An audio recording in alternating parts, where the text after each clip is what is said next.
Assalamualaikum warahmatullahi wabarakatuh. Halo semuanya, kali ini kita mau ngebahas masalah kecil yang sebenarnya memiliki peran yang sangat besar loh. Ada yang tahu pembahasan kita hari ini apa? Yap, hari ini kita akan membahas tentang bela negara. Banyak yang berpikiran bahwa aksi bela negara hanyalah bisa dilakukan pada zaman dulu. Tepatnya pada zaman masa penjajahan saat dimana kita masih berada di atas genggaman kekuasaan kolonial Belanda ataupun pada masa penjajahan Jepang.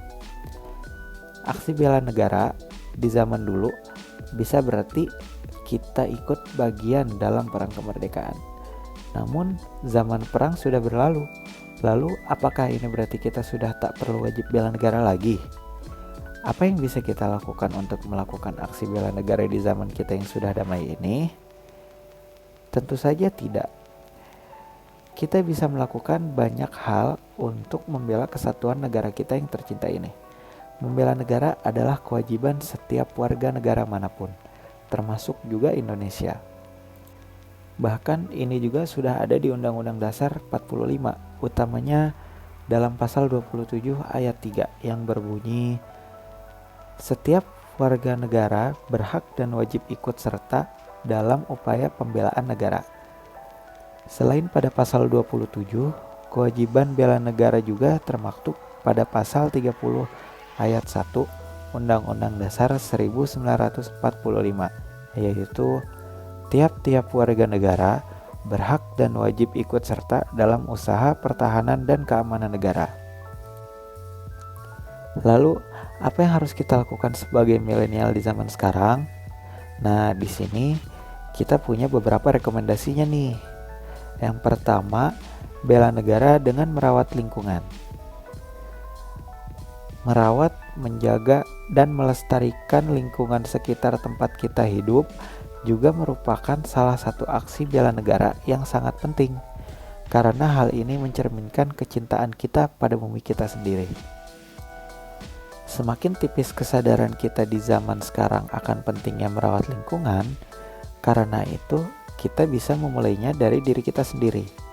Misalnya, dengan membiasakan kita tidak membuang sampah sembarangan, meminimalisir penggunaan plastik, membersihkan kotoran di selokan depan rumah kita pun sudah termasuk menjaga dan merawat lingkungan loh. Bayangkan saja, sebersih apa lingkungan dan rumah kita jika masing-masing dari kita saling menjaga dan membersihkan selokan kita sendiri. Lalu selanjutnya, menjaga dan ikut merawat hewan liar di sekitar kita, dan bukan malah menyiksanya.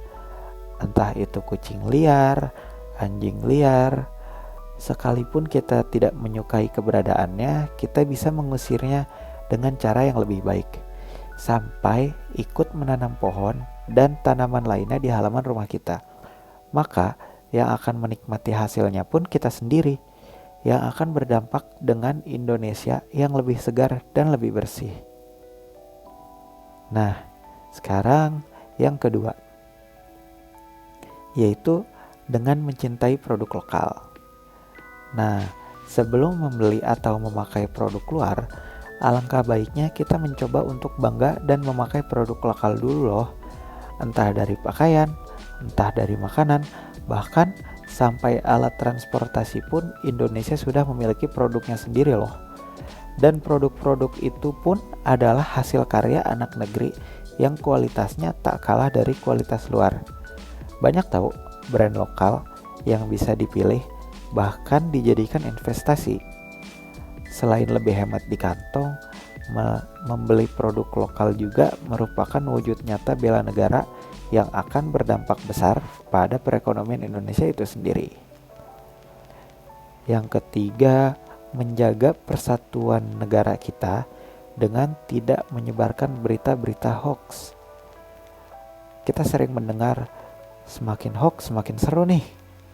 Mungkin itu yang sering kita dengar jadi perbincangan pada generasi muda di zaman ini, atau sering juga disebut-sebut sebagai Gen Z atau Gen Z.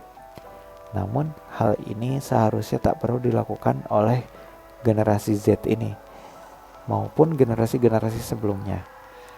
Jika kita memang mencintai negara kita, termasuk dengan warga negaranya, kita seharusnya berusaha untuk mempersatukan kesatuan negara kita yang sudah ada saat ini, termasuk juga dengan berita-berita yang provokatif, memecah belah, bahkan menebarkan kebencian satu dengan yang lainnya.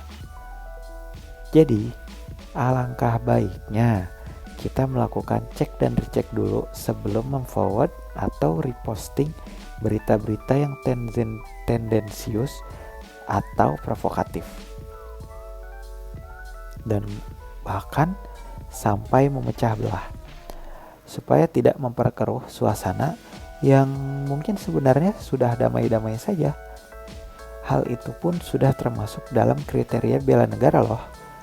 Nah, gimana menurut kalian? Apa kalian punya cara bela negara lain? Coba ceritakan di kolom komentar cara bela negara kalian. Sampai jumpa di video berikutnya. Wassalamualaikum warahmatullahi wabarakatuh.